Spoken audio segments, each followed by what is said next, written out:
5:30 বাজে। আজকে 2টা আইটেম আছে তো, তাই সকাল সকাল ঘুম থেকে উঠে গেছি। তো এখন একটু মুখ টুক ধুমু।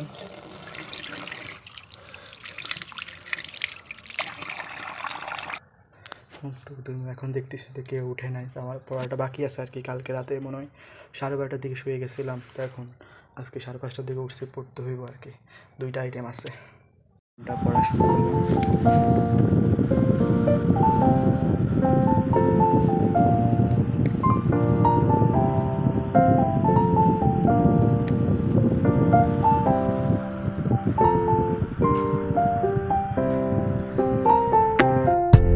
এই তো সবার কি খবর?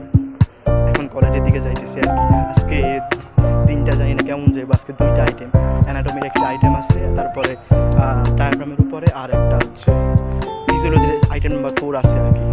এখন দেখি প্রিপারেশন ভালোই নিছি।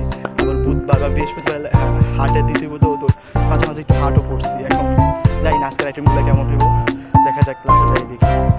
মতো আজকেও আমাদের বাসটা দাঁড়ায় ছিল, তো আমরা সবাই ঘোরাঘুরি করে বাসে উঠলাম আর কি।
কলেজ থেকে আসলাম আজকে 1টা বাজে।